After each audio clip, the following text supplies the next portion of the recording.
আজ তোমাদের সঙ্গে একটা দারুণ রেসিপি শেয়ার করব। সেটা হচ্ছে মিষ্টি কুমড়ার পাতা বাটা। এই মিষ্টি কুমড়ার পাতা বাটা দিয়ে গরম গরম এক থালা ভাত কিভাবে খাওয়া যায় চলো তোমাদের সঙ্গে শেয়ার করি। অনেক সময় কী হয় বলো তো, আমাদের না কিছু খেতে ইচ্ছা করে না, মুখে রুচি থাকে না।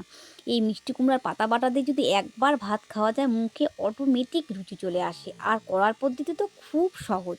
তো মিষ্টি কুমড়া গাছ কিন্তু গ্রামের অনেক বাড়িতেই দেখা যায়, যদিও আমরা কিনে নিয়ে এসেছি। তো ডোগাগুলোকে ভালো করে কেটে আলু বেগুন সিম দিয়ে চচ্চড়ি করবো বলে রেখে দিয়েছি। আর এই দিকে পাতাগুলোকে ঝুড়ি ঝুড়ি করে কেটে ভালো করে পরিষ্কার জল দিয়ে ধুয়ে কাঁচা লঙ্কা দিয়ে রেখে দিয়েছি।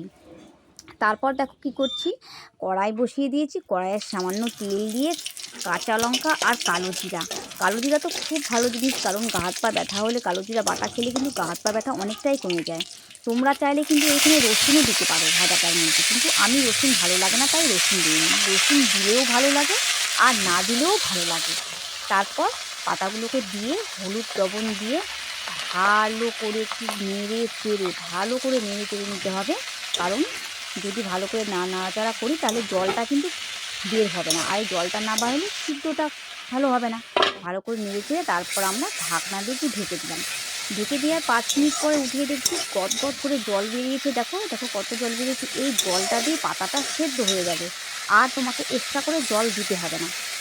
খুব সহজ পদ্ধতি। তারপর ভালো করে ভেজে নিয়ে মিক্সি করে নিতে লাগবে। তো তোমরা চাইলে শিলপাটাতেও মিক্সি করতে পারো। তো আমি মিক্সিতে করে নিয়েছি, দেখো কী সুন্দর হয়েছে। আমি কিন্তু একটুকু জল দিইনি, ওই ভাজাটা হওয়ার পরে কিন্তু জল একটুকু দিইনি, জল ছাড়াই মিক্সি করেছি। দেখো জল আর দিতেও হবে না।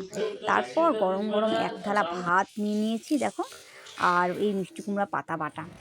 তোমার যদি এর সাথে অনেক রকম সবজিও থাকে, মাছও থাকে, মাংসও থাকে, তোমার কিন্তু কিচ্ছু খেতে ইচ্ছা করবে না। এই মিষ্টি কুমড়ার পাতা বাটা যদি একবার ভাত খাও মুখে লেগে থাকবে। তো বন্ধুরা, আমার ভিডিওটা তোমাদের কেমন লাগলো? ভালো লাগলে লাইক দিও আর আমার পাশে থেকো। আর এভাবে এই রেসিপিটা একবার করে খেয়ে দেখে তারপর আমাকে বলো তোমাদের কেমন লাগলো। Bye bye.